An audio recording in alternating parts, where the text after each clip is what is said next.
Hello student, कैसे हो सब।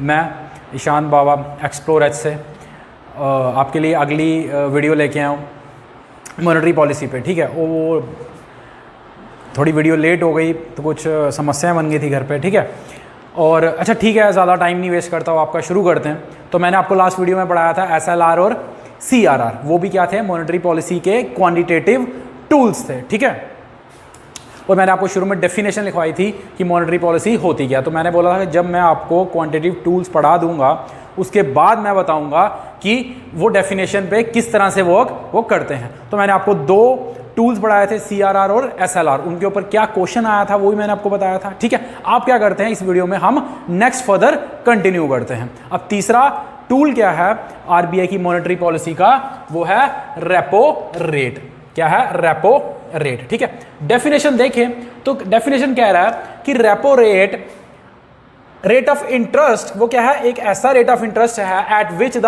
RBI lend short term loans to its clients. मतलब जो RBI के क्लाइंट होंगे, जिस रेट के ऊपर RBI अपने क्लाइंट्स को शॉर्ट टर्म लोन जिस रेट ऑफ इंटरेस्ट पे देगा, कौन देगा? RBI। किसको देगा? अपने क्लाइंट्स को। और यहां क्लाइंट्स क्या आते हैं? क्लाइंट्स का मतलब यहां क्या है? बैंक्स हो गए, नॉन बैंक्स हो गए, ठीक है, गवर्नमेंट हो गई, कौन सी? यूनियन की और स्टेट की। कहने का मतलब ये है कि ये जो क्लाइंट्स हैं RBI के, ये सारे के सारे RBI से जरूरत पड़ने पे शॉर्ट टर्म में लोन RBI से ले सकते हैं। और जब ये लोन लेंगे तो RBI इसके ऊपर क्या करेगा? इंटरेस्ट चार्ज करेगा, नहीं करेगा? वो जो इंटरेस्ट चार्ज करेगा उसको हम क्या कहते हैं? रेपो रेट कहते हैं। ठीक है, समझ आ रहा है? Repo rate. उसके ऊपर क्या होता है, जब भी ये कोई क्लाइंट RBI के पास जाएगा लोन लेने के लिए रेपो रेट के ऊपर, ठीक है, तो इसमें क्या होगा, इन क्लाइंट्स को कोलेटरल रखनी पड़ेंगी अपनी G सिक्योरिटीज। इन सबको अपनी G सिक्योरिटीज क्या रखनी पड़ेंगी? कोलेटरल में रखनी पड़ेंगी। ठीक है, अब जब हम बैंक में लोन लेने जाते हैं तो कोलेटरल रखते हैं कि नहीं रखते, है ना? तो इन सबको अपनी गवर्नमेंट सिक्योरिटीज क्या रखनी पड़ेंगी? कोलेटरल में रखनी पड़ेंगी RBI के पास। और RBI के साथ क्या करना पड़ेगा? एग्रीमेंट करना पड़ेगा कि मैं क्या करूंगा, इतनी डेट के बाद आऊंगा और मैं क्या करूंगा, अपनी G-Secs वापस लूंगा और आपको आपका पैसा लौटाऊंगा। ठीक है, तो ये एग्रीमेंट होता है। ठीक है, और ये इंपॉर्टेंट है कि देखो, आप ये जो क्लाइंट होगा इसमें बैंक भी होगा, ठीक है, और जो बैंक होगा वो अपनी जो उसके पास G सिक्योरिटीज होती हैं जो उसने SLR में रखी, जो मैंने आपको पिछली वीडियो में बताया था कि उसके SLR में क्या होती हैं, गवर्नमेंट सिक्योरिटीज होती है कि नहीं होती, वो वाली गवर्नमेंट सिक्योरिटीज यहां एज ए कोलेटरल में प्लेज नहीं रख सकता रेपो रेट में। ठीक है, तो मैं आपको अच्छे से समझाता हूं, पहले ये डेफिनेशन देख लो। ठीक है, मतलब अपनी G-Sec क्या करें, कोलेटरल में रखेंगे RBI से लोन लेने के लिए। ठीक है, लेकिन कह रहा है कि जो बैंक होगा वो अपनी जो SLR में जो उसकी G-Sec होगी वो कोलेटरल में नहीं रख सकता। ठीक है, और RBI क्या करती है, शॉर्ट टर्म लोन लेंड करती है अपने क्लाइंट्स को। आप बोल दे कि CRR में, जैसे कई बार डेफिनेशन क्वेश्चन आता है कि CRR में ओनली बैंक्स आर एलिजिबल, नहीं, ये नहीं, रेपो रेट में ओनली बैंक्स आर एलिजिबल, ये स्टेटमेंट क्या है, रॉन्ग है। न क्यों? क्योंकि रेपो रेट पे ऑल क्लाइंट्स आर एलिजिबल होते हैं, हर एक क्लाइंट रेपो रेट पे RBI से पैसा उठा सकता है। ये हुई डेफिनेशन। ठीक है, अब किस तरह से प्रैक्टिकल वे में होता है मैं आपको दिखाऊंगा।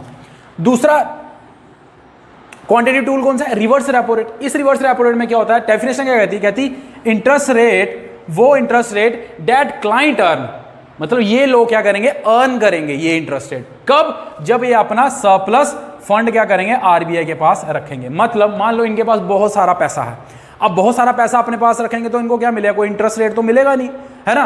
तो क्या करते हैं, थोड़ा बहुत अपना पैसा RBI में क्या करते हैं, जमा करवा देते हैं। ठीक है, जब RBI में जमा करवाएंगे तो RBI इनको क्या करेगा, थोड़ा बहुत उस पैसे के ऊपर ब्याज दे देगा।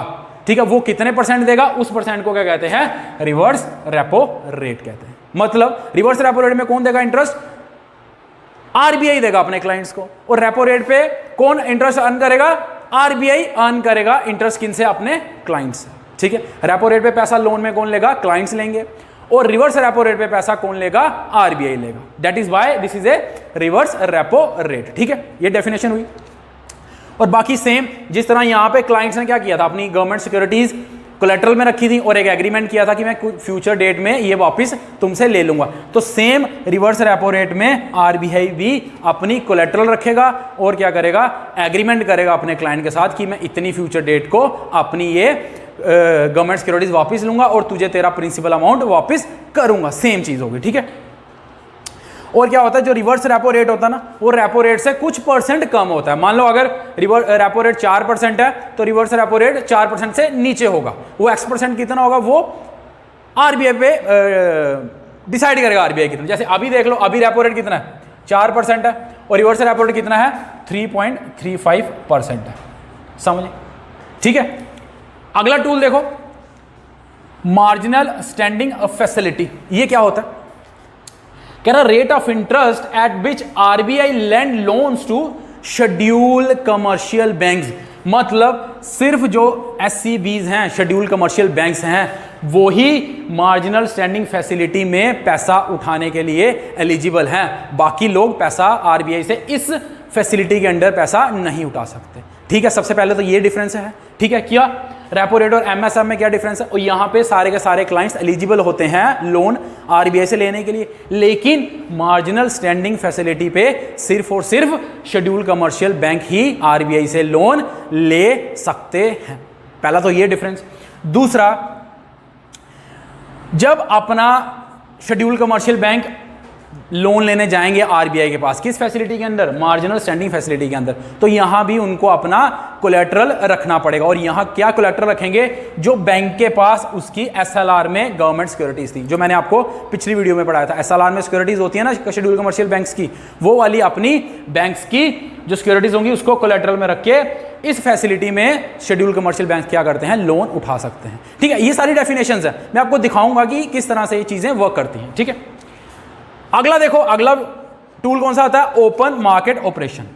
इसमें क्या होता है ओपन मार्केट ऑपरेशंस में, इसमें क्या होता है कि जो आरबीआई होता है ना, वो गवर्नमेंट सिक्योरिटीज को क्या करता है, बाय करता है, खरीदता है और बेचता है। सिर्फ याद रखो क्या करता है, बाय करता है और सेल करता है। तो बढ़िया पेपर में पूछा जाता है कि आरबीआई इनमें से कौन से ऑपरेशन में जो गवर्नमेंट सिक्योरिटीज हैं वो बाय और सेल करता है, तो कौन से ऑपरेशंस में करता है, ओपन मार्केट ऑपरेशंस में, ठीक है। और इनमें एक बात है कि आरबीआई को अगर क्यों ऐसा क्यों करता है, क्योंकि मनी सप्लाई को कंट्रोल करने के लिए, क्या मनी सप्लाई को कंट्रोल करने के लिए वो क्या करता है, गवर्नमेंट सिक्योरिटीज को बाय एंड सेल करता है। और इस ऑपरेशन को क्या कहते हैं, ओपन मार्केट ऑपरेशंस, ठीक है।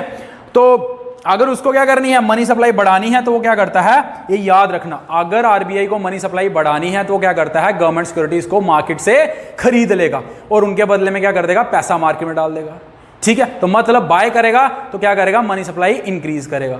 अगर उसको मनी सप्लाई क्या करनी है, डिक्रीज करनी है, तो वो क्या करेगा, गवर्नमेंट सिक्योरिटीज को सेल कर देगा, मतलब वो मार्केट में सेल कर देगा और मार्केट से पैसा उठा लेगा। ये हुई डेफिनेशंस। क्या डेफिनेशंस है, ठीक है, ये आपको समझनी है। अभी मैं आपको बताऊंगा कि ये सब चीजें हैं ये किस तरह से वर्क करती हैं, ठीक है।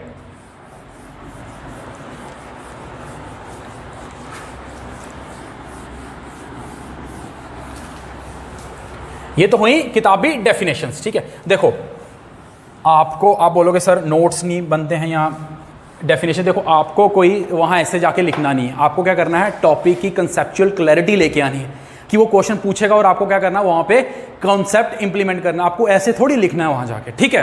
तो कॉन्सेप्ट समझना क्या चीज़ें होती हैं। अब देखो प्रैक्टिकल में क्या होता है, देखो ये बैंक है, ये बैंक है, कोई बैंक ले लो, एसबीआई है, ठीक है। अब एसबीआई में 100 रुपया जमा करवाया, 100 रुपया जमा करवाया, ठीक है। अब क्या करेगा आरबीआई, क्या करेगा, कल मैंने आपको बताया 4 रुपए क्या रखेगा, वो सीआरआर रखेगा, ठीक है। 18% या 18 रुपए क्या रख लेगा, एसएलआर रख लेगा। ये हाइपोथेटिकल फिगर्स बता रहा हूं मैं आपको, ठीक है। पीछे कितने पैसे बचे, 78 रुपए बच गए बैंक के पास, ठीक है। और ये 78 को क्या करेगा, लोन में घुमाएगा पैसा, ठीक है। अब मैंने आपको बताया ये 4 सीआरआर कहां रखेगा, आरबीआई के पास रखेगा, आपको पता है। एसएलआर ये अपने पास रखेगा, ठीक है। और ये जो होगा ये क्या करेगा, लोन में घुमाएगा। जब ये लोन में घुमाएगा तो ये करेगा, थोड़ा बहुत इंटरेस्ट कमाएगा, और यही इंटरेस्ट बैंक की क्या है, कमाई। ये मैंने आपको पिछली वीडियो में भी बताया था, ठीक है। अब इस पे आओ, एसएलआर पे आओ। अब मैंने बोला 18 रुपए हैं, मान लो SLR उसको किस में रखना है, कैश में रख सकता है, गोल्ड में रख सकता है और गवर्नमेंट सिक्योरिटीज में रखेगा वो, ठीक है, समझ आई। मतलब कि SLR वाला ये जो बक्सा है इसमें भी क्या है, गवर्नमेंट सिक्योरिटीज हैं, समझ आई। अब इस वाले बक्से में आओ, मान लो 38 रुपये इसने क्या किया, अंबानी को क्या दे दिया, लोन दे दिया। किसको दे दिया, अंबानी को इसने लोन दे दिया 38 रुपये। तो अंबानी से क्या कर रहा है, इंटरेस्ट लेगा। अब मान लो इसके पास कितने बच गए, 50 रुपये, और 50 रुपये इसने कहाँ इन्वेस्ट कर दिए, गवर्नमेंट सिक्योरिटीज में इन्वेस्ट कर दिए, ठीक है। कहने का मतलब कि इस डिब्बे में भी गवर्नमेंट सिक्योरिटीज आ गई और SLR डिब्बे में भी क्या है, गवर्नमेंट सिक्योरिटीज है, ठीक है। अब क्या हुआ, अब SBI ने देखा कि भाई मार्केट बहुत उछल रहा है, बहुत सारे इन्वेस्टर्स आ रहे हैं कि मुझे लोन दो लोन दो लोन दो, ठीक है। अब क्या हो रहा है, SBI क्या करे, SBI को आगे लोन देने के लिए उसको पैसा चाहिए, ठीक है। अब SBI क्या करेगा, इसको कहीं से तो पैसा उठाएगा, तो ये क्या करेगा, कहां जाएगा पैसा लेने, RBI के पास, RBI के पास, क्योंकि इसको पता है मुझे लोन कौन देगा, RBI देगा। अब RBI कहता है कि मेरे पास, RBI ने 3 ऑप्शन दे के रखे हैं, एक ये विंडो है, एक ये विंडो है और एक ये विंडो है, ठीक है। इस विंडो का नाम है रेपो रेट, इस विंडो का नाम है MSF, मार्जिनल स्टैंडिंग फैसिलिटी, इस विंडो का नाम है री रेपो, समझ आया, ये 3 विंडो, ठीक है। अब RBI ने, मैंने बोला रेपो पे पैसा उठाएगा, कोई भी उठा सकता है, क्लाइंट कोई भी RBI का, ठीक है। अब SBI को क्या चाहिए, पैसा चाहिए। अब ये क्या करेगा, कहां जाएगा, अब इसने बोला कि जो यहां से पैसा उठाएगा 4% पे उठाऊंगा, जो अभी करंट में चेंज होते रहते हैं, ठीक है। री रेपो कितना 3.35 है और जो मार्जिन फैसिलिटी है ये 4.25% पे। अब RBI कह रहा है कि जो भी इस विंडो पे आएगा उसको पैसा तो यहां से मिलेगा, इन दोनों विंडो से पैसा तो मिलेगा, बट कुछ इंटरेस्ट उसके ऊपर देना पड़ेगा। SBI को क्या चाहिए, लोन चाहिए, ठीक है।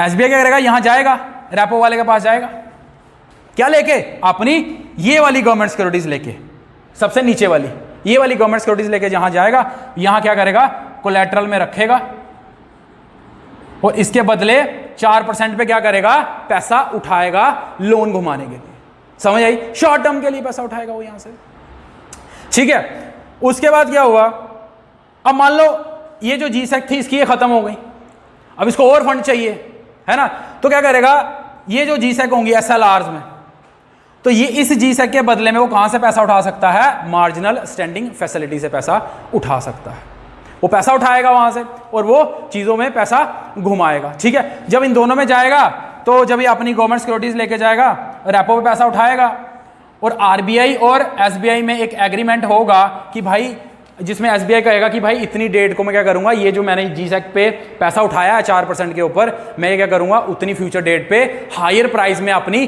गवर्नमेंट सिक्योरिटीज वापस खरीद लूंगा, ये एग्रीमेंट होगा। और उस डेट को RBI से SBI को वो अपनी सिक्योरिटीज वापस लेनी पड़ेगी और यहाँ पे पैसा उसको वापस RBI को करना पड़ेगा। इस तरह से repo rate, marginal standing facility और री रेपो वर्क करते हैं। री रेपो में क्या होगा, अब मैंने आपको बताया, इसमें क्या होगा, ये जो इसके पास मान लो बहुत सारा पैसा है बैंक के पास, अब इसको क्या, अब इसके पास खाते में पैसा पड़ा रहेगा, अगर लोन में नहीं घुमाएगा तो इंटरेस्ट तो मिलेगा नहीं, कुछ तो कमाई करनी है ना। तो अब कोई इन्वेस्टर लोन ले नहीं रहा, तो क्या करते हैं, अपना जो सरप्लस फंड होता है ना, तो यहाँ जमा करवा देंगे RBI के पास। तो RBI क्या करेगा, इनको 3.35% के ऊपर थोड़ा बहुत इंटरेस्ट दे देगा, तो इनको बोलता है ये इनकी थोड़ी बहुत कमाई हो जाए, तो ये री रेपो पे। इस तरह से ये सारे वर्क करते हैं, रेपो रेट, री रेपो रेट और मार्जिनल स्टैंडिंग फैसिलिटी, ठीक है। और इन्हीं को क्या कहते हैं, रेपो और री रेपो को क्या कहते हैं, LAF, LAF, liquidity adjustment ratio, liquidity adjustment ratio, liquidity adjustment ratio, इसी को क्या कहते हैं, LAF। इन दोनों को क्या कहते हैं, LAF। किसको, रेपो और री रेपो को, LAF, लिक्विडिटी एडजस्टमेंट रेशो, समझ आया। इस तरह से ये रेपो पे, री रेपो पे और मार्जिनल स्टैंडिंग फैसिलिटी पे वर्क होता है। ये होता है प्रैक्टिकल टर्म में किस तरह से वर्क होता है। पीछे का कंसेप्ट समझ आया, ठीक है, किस तरह से वर्क करता है। और आपको याद रखने डिफरेंसेस क्या है रेपो पे और एमएसएफ पे। रेपो पे क्या डिफरेंस है कि रेपो पे आरबीआई के क्लाइंट को भी पैसा उठा सकता है, ठीक है, और मार्जिन स्टैंडिंग फैसिलिटी का कौन यूज कर सकता है? सिर्फ लोन लेने के लिए सिर्फ शेड्यूल कमर्शियल बैंक्स ही यूज कर सकते हैं, ठीक है। अब देखो रेपो पे एक चीज और देखो कि रेपो पे मैंने बोला कि ये जी सेक वाली सिक्योरिटीज होंगी, ये जो सिक्योरिटीज होंगी इसके बदले रेपो रेट पे बैंक को लोन नहीं मिल सकता। अगर उसको इन एसएलआर वाली जी सेक पे लोन लेना है वो किस रेट पे मिलेगा? मार्जिनल स्टैंडिंग फैसिलिटी वाले रेट ऑफ इंटरेस्ट के ऊपर मिलेगा, उसको रेट ऑफ रेपो रेट वाले रेट के ऊपर नहीं मिलेगा। मतलब अगर उसको एसएलआर वाली जी सेक यूज करके लोन लेना है तो उसको 4.25% के ऊपर लोन मिलेगा, 4% के ऊपर उसको लोन नहीं मिलेगा। समझ आई? इस तरह से ये सारे वर्क करते हैं। अब देखो आप बोलोगे सर कि अब इनको LAF क्यों कहते हैं, लिक्विडिटी एडजस्टमेंट रेशियो क्यों कहते हैं, ठीक है, क्यों कहते हैं? देखो रेपो पे आओ, रेपो कितना है? 4%। 4% पे मैंने कहा कि आरबीआई से कोई भी क्या उठा सकता है? लोन उठा सकता है। कोई भी मींस आरबीआई के जो क्या होंगे? क्लाइंट होंगे, क्लाइंट होंगे। अब क्लाइंट कौन होगा? बैंक्स होते हैं, नॉन बैंक्स होंगे, ठीक है, यूनियन गवर्नमेंट होगी और स्टेट गवर्नमेंट होगी, ETC, ठीक। ये सारे पैसा उठा सकते हैं। ये पैसा क्यों उठाएंगे? इन्वेस्टमेंट के लिए। ये पैसा क्यों उठाएंगे? इन्वेस्टमेंट के लिए। देखो 4% पे है, मान लो आरबीआई ने बोला कि मैं क्या करता हूं, रेपो रेट को घटा के मैंने 3% कर दिया। मैंने क्या कर दिया? 3% कर दिया। ये सब क्लाइंट क्या करेंगे? भाग भाग के जाएंगे कि आरबीआई ने क्या कर दिया? लोन मेला कर दिया। भाई 3% पे क्या उठाओ? पैसा उठाओ। बैंक जाएगा यहां से 3% पे पैसा उठाएगा, इन्वेस्ट कराएगा 8-10% पे। सरकार क्या करेगी? यूनियन या स्टेट गवर्नमेंट क्या करेगी? सस्ता यहां से पैसा उठाएगी 3% के ऊपर, वो क्या करेगी? इन्वेस्ट करेगी। जब ये वो क्या करेगी? इन्वेस्ट करेगी। इन्वेस्ट करेगी तो क्या होगा? कैपिटल्स बढ़ेंगे, मतलब स्कूल, हॉस्पिटल, फैक्ट्रीज वगैरह लगेंगी। जब ये लगेंगी तो क्या बढ़ेगी? एम्प्लॉयमेंट बढ़ेगी। जब एम्प्लॉयमेंट बढ़ेगी तो लोगों की क्या बढ़ेगी? एक्सपेंडिचर बढ़ेगा, मतलब लोगों के पास ज्यादा पैसा आएगा। जब ज्यादा खर्च करेंगे तो क्या बढ़ेगा? ज्यादा कंजप्शन होगी, और जब ज्यादा कंजप्शन होती है तो सरकार का क्या बढ़ता है? टैक्स बढ़ता है। और जब किसी सरकार का टैक्स बढ़ता है वो देश क्या करता है? ग्रो करता है। समझ आई? समझ आई? मतलब अगर आरबीआई को मनी सप्लाई बढ़ानी है, मनी सप्लाई बढ़ानी है, ये सब करने के लिए, ज्यादा इन्वेस्टमेंट करने के लिए, ज्यादा कंजप्शन बढ़ाने के लिए, वो क्या करेगी? रेपो रेट को कम कर देगी। वो रेपो रेट को कम कर देगी। समझ आई? समझ आई? इसका उल्टा लो, अगर मान लो बहुत ज्यादा मनी सप्लाई है और इकोनॉमी में इन्फ्लेशन है, इकोनॉमी में इन्फ्लेशन है, और आरबीआई को लगा कि अब क्या हो गया है? मार्केट में पैसा बहुत ज्यादा है, चीजें बहुत ज्यादा महंगी हो गई हैं, तो वो क्या करेगा? रेपो रेट को बढ़ा देगा, 6% पे कर देगा। जब वो 6% पे कर देगा, उसके क्लाइंट्स के लिए लोन आरबीआई से लेना महंगा हो जाएगा। जब क्लाइंट्स के लिए लोन लेना महंगा हो जाएगा तो जो नीचे इन्वेस्टर्स होंगे उनके लिए भी लोन लेना महंगा हो जाएगा। तो क्या होगा? इकोनॉमी में कम इन्वेस्टमेंट होगी, थोड़ी कम पैसा, मनी सप्लाई कम होगी, थोड़ी कंजप्शन कम होगी, वापस इकोनॉमी क्या आ जाएगी? स्टेबल में आ जाएगी, स्टेबल हो जाएगी इकोनॉमी, डिमांड और सप्लाई को मैच कर लेंगे। दैट इज वाई इसको क्या कहा जाता है? Liquidity adjustment ratio. मतलब उसने मनी सप्लाई को एडजस्ट कर दिया कि नहीं कर दिया रेपो रेट से? और जब उसने रेपो रेट से मनी सप्लाई को एडजस्ट किया, इन्फ्लेशन को कंट्रोल किया, उसके बाद क्या हुआ? किस तरह से मैंने आपको बताया, इन्वेस्टमेंट कंट्रोल हुई, किस तरह से कैपिटल गुड्स कंट्रोल हुए, किस तरह से एम्प्लॉयमेंट बढ़ी कम होगी, किस तरह से एक्सपेंडिचर बढ़ा और किस तरह से कंजप्शन बढ़ी। ये सब चीजें किस तरह से एक रेपो रेट से एट्रीब्यूटेड थी, कैसे जुड़ी हुई थी। तो आरबीआई क्या करता है? यही देखता रहता है कि इन्फ्लेशन बढ़ी है, कम हुई है, मुझे क्या करना है, क्या नहीं करना है। ठीक है, इस तरह से ये सारे क्या हैं? लिंक हैं repo rate. That is why इनको क्या कहा जाता है? लिक्विडिटी।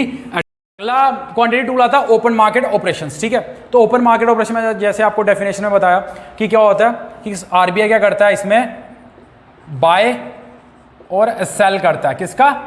गवर्नमेंट सिक्योरिटीज का। ठीक है, क्यों करता है बाय और सेल? मनी सप्लाई को कम और ज्यादा करने के लिए, सिर्फ यही मतलब है। मनी सप्लाई को कम और ज्यादा करने के लिए वो क्या करता है? बाय एंड सेल करता है। ठीक है, अब देखो अगर आरबीआई को लगे कि इकोनॉमी में मनी सप्लाई क्या है? कम है। मनी सप्लाई क्या है? कम है। तो मनी सप्लाई को बढ़ाने के लिए वो क्या करेगा? ओपन गवर्नमेंट सिक्योरिटीज को बाय कर लेगा, खरीद लेगा। ठीक है, वो खरीद के करेगा, अपने पास रख लेगा, और जब खरीदेगा वो पैसा कहां डालेगा? इकोनॉमी में डाल देगा। उससे क्या होगा? मनी सप्लाई इंक्रीज हो जाएगी। अगर उसको लगे मनी सप्लाई बहुत ज्यादा है, वो क्या करेगा? आरबीआई क्या करेगा? गवर्नमेंट सिक्योरिटीज को सेल कर देगा, बेच देगा। उससे क्या होगा? मनी सप्लाई कम हो जाएगी। ठीक है, देखो कैसे हो जाएगी, ये याद रखना, बड़ी बार पेपर में पूछा जाता है कि मनी सप्लाई को बढ़ाना होगा तो आरबीआई गवर्नमेंट सिक्योरिटीज को क्या करेगा? बाय करेगा या सेल करेगा? अगर बढ़ाना है तो बाय कर लेगा। ठीक है, अगर मनी सप्लाई को कम करना है तो वो सेल कर लेगा, ये याद रखना। ठीक है, बढ़ाना है तो बाय, बढ़ाना बी और बाय बी। तो बढ़ाना है तो वो गवर्नमेंट सिक्योरिटीज को आरबीआई क्या करेगा? बाय करेगा, है ना। और अगर मनी सप्लाई को कम करना है तो वो गवर्नमेंट सिक्योरिटीज को सेल कर देगा। और ऐसा कैसे होता है ये देखो, तो अच्छी बात है। अगर आपको सिंपल याद रखना, अगर मनी सप्लाई बढ़ानी है तो क्या करना है? मनी में इसने मार्केट में पैसा डालना, तो वहां से गवर्नमेंट सिक्योरिटीज उठा लेगा, गवर्नमेंट सिक्योरिटीज बाय कर लेगा। अगर इसको मनी सप्लाई कम करनी है तो गवर्नमेंट सिक्योरिटीज सेल कर लेगा। तो ठीक है, समझ आई। अच्छा, अब आ जाओ फिर से किस पे? रेपो रेट पे। अब देखा आपने कि रेपो रेट किस तरह से मॉनेटरी पॉलिसी को कंट्रोल करता है, किस तरह से इन्फ्लेशन को कंट्रोल करता है, किस तरह से इन्फ्लेशन से बाकी सेकेंडरी जो चीज़ें होती हैं ये सारी क्या होती हैं? कंट्रोल होती हैं। ठीक है, और यही सब चीज़ें जो हैं इन्हीं को क्या कहा जाता है? Monetary policy. इन्फ्लेशन वगैरह कंट्रोल करने को ही मॉनेटरी पॉलिसी कहा जाता है। और जो बेसिक टूल है मॉनेटरी पॉलिसी को कंट्रोल करने का, that is repo. Repo rate, जिस रेट के ऊपर आरबीआई के क्लाइंट इससे क्या उठाते हैं? पैसा उठाते हैं। ठीक है, समझ आई।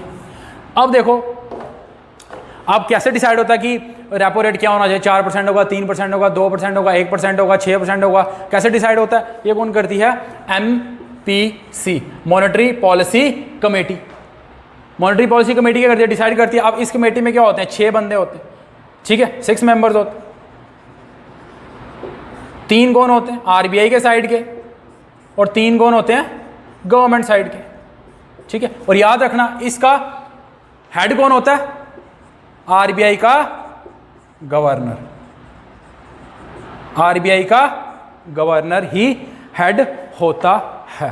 ठीक, किसका? मॉनेटरी पॉलिसी कमेटी का। ठीक है, और इनका बेसिक एम क्या होता है? मॉनेटरी पॉलिसी कमेटी का क्या एम है? टू कंट्रोल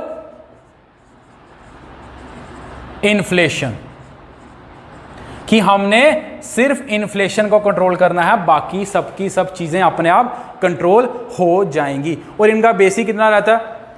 2 से 6% होनी चाहिए। ठीक है, सीपीआई, कंज्यूमर प्राइस इंडेक्स, 2 से 6 तक रखते हैं। ठीक है, समझ आई? समझ आई। अगर 6 से ऊपर हो जाएगी तो क्या हो जाएगी? इन्फ्लेशन। अगर 2 से नीचे हो जाएगी तो क्या हो जाएगी? डिफ्लेशन। ठीक, 6 से ऊपर हो जाएगी तो इन्फ्लेशन, 2 से नीचे हो जाएगी तो डिफ्लेशन।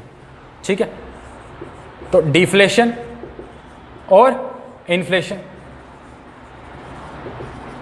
ठीक है, अब मान लो इकोनॉमी में डिफ्लेशन आ गई तो आरबीआई को उससे लड़ना है तो क्या करेगा? रेपो रेट कम कर देगा, लोन सस्ते कर देगा।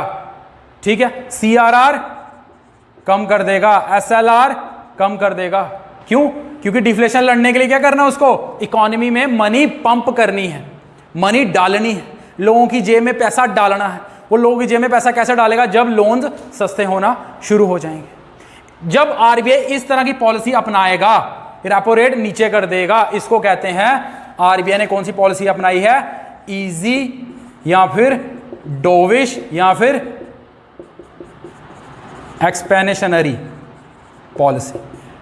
तो मोस्टली डोविश पॉलिसी बोला जाता है जब लोन्स आरबीआई सस्ते कर रहा है डिफ्लेशन से लड़ने के लिए। इसका उल्टा लो, इन्फ्लेशन से लड़ना होगा तो क्या करेगा? रेपो बढ़ा देगा, लोन्स महंगे कर देगा। मींस वो बोलेगा कि आगे ही इकोनॉमी में इतना ज्यादा पंप है कि एडिशनल पंप पैसा ना हो। सीआरआर बढ़ा देगा। ठीक, जब आरबीआई ने इस तरह की पॉलिसी अपनाए उसको क्या कहते हैं? Hawkish policy.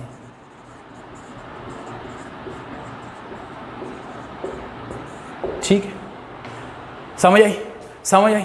ये आपका था मॉनेटरी पॉलिसी, ठीक है। और एमपीसी जो है, मॉनेटरी पॉलिसी कमेटी जो है, जो मॉनेटरी पॉलिसी कमेटी जो है, जो एमपीसी है, ये सिर्फ और सिर्फ क्या डिसाइड करती है? ओनली, याद रखना, only decide repo rate, only decide repo rate. ये सिर्फ रेपो रेट डिसाइड करेंगे, बाकी रेट अपने आप एडजस्ट हो जाएंगे।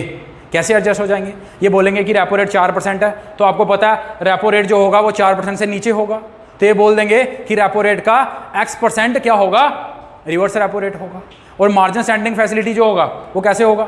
अब रेपो रेट 4% है तो सबको पता है MSF पे जो पैसा उठाएगा उसको रेपो से ज़्यादा पैसा देना पड़ेगा, तो बोल देंगे कि रेपो का X% क्या होगा? MSF होगा। वो X% क्या होगा वो RBI तय करेगा कंडीशंस के हिसाब से। तो एमपीसी सिर्फ डिसाइड क्या करती है? Repo rate. बाकी जो SLR है, CRR है, ये सारा डिसाइड गवर्नर करता है, वो उसकी डिस्क्रिप्शंस पे रहता है, ठीक है। तो समझ आया मॉनेटरी पॉलिसी किस तरह से वर्क करती है। बेसिक टूल जो है मॉनेटरी पॉलिसी का दैट इज रेपो रेट है, और रेपो रेट किस तरह से लिक्विडिटी एडजस्ट करता है पूरी इकोनॉमी में, और कैसे कैसे चीज़ें इन्फ्लेशन कंट्रोल होने के बाद किस तरह से बाकी जो चीज़ें हैं वो सारी की सारी क्या होती हैं? कंट्रोल होती हैं। और कौन सी कमेटी करती है? मॉनेटरी पॉलिसी कमेटी, जिसके कितने बंदे होते हैं? 6 बंदे होते हैं, 3 RBI के साइड के और 3 सरकार के साइड के, ठीक है, ठीक है। ये था मॉनेटरी पॉलिसी कंप्लीट हो गया आपका, ठीक है, समझ आई। और नेक्स्ट वीडियो में लेके आऊँगा इकोनॉमी पे कोई नया अच्छा सा टॉपिक लेके आऊँगा, ठीक है। ये कमेंट करके बताएं मॉनेटरी पॉलिसी किस तरह से लगा। हाँ, मॉनेटरी पॉलिसी अगर पढ़ोगे तो दोनों वीडियो देख के पढ़ना, लेक्चर 3rd और लेक्चर 4th पे, ठीक है। तो और क्वेश्चन प्रैक्टिस करना, किस तरह से क्वेश्चंस आए, किस तरह से क्वेश्चंस नहीं आए हैं, ठीक है। और सब बताया मैंने, हॉकिश पॉलिसी क्या होती है, किस तरह से डोविश पॉलिसी करेगी, ठीक है। हाँ, और यूपीएससी वगैरह की तैयारी कर रहे हैं वो क्या करें। और ये आपको पता है मॉनेटरी पॉलिसी कमेटी जो होती है ये हमेशा बाई मंथली अपडेट होती है, 2-2 महीने के बाद बैठते हैं। तो हर 2 महीने बाद RBI की एमपीसी बैठेगी, वो क्या करती है? डिसाइड करती है कि मुझे रेपो कम करना है, ज़्यादा करना है, वो इकोनॉमी में क्या चल रहा है, कितनी इन्फ्लेशन चल रही है, क्या नहीं चल रहा, उस हिसाब से डिसाइड होता है। और वो जो यूपीएससी की तैयारी कर रहे हैं वो ये देखें कि लास्ट का 1 साल से कि RBI ने क्या फ्लक्चुएशंस हुई है रेपो में, ठीक है, बढ़ा है, कम हुआ है, क्या नहीं हुआ। और सिर्फ यूपीएससी वाले देखें, बाकी कोई ना देखें, केएस वाले मत देखें, जेकेएसएससी वाले तो बिल्कुल ना देखें, है ना, फाइनेंस सब इंस्पेक्टर वाले तो बिल्कुल ना देखें। वो सिर्फ यही देखें कि मॉनेटरी पॉलिसी में रेपो किस तरह से वर्क करता है। जब इन्फ्लेशन से लड़ना होगा तो रेपो रेट में किस तरह की फ्लक्चुएशन करनी पड़ेगी, डिफ्लेशन से लड़ना किस तरह से फ्लक्चुएशन करनी पड़ेगी, और इन्फ्लेशन कंट्रोल करने से किस तरह से इन्वेस्टमेंट वगैरह कंट्रोल होती हैं, उस तरह से किस तरह से इकोनॉमी ग्रो करती है, ठीक है। नीचे कमेंट करके बताएं कैसा लगा, कैसा नहीं लगा, ठीक है। मैं नेक्स्ट वीडियो में एक और टॉपिक लेके आऊँगा, इकोनॉमी का ही लेके आऊँगा, ठीक है। और सब ख्याल रखें अपना, ठीक है, सुरक्षित रहें, ठीक है। Okay, thank you.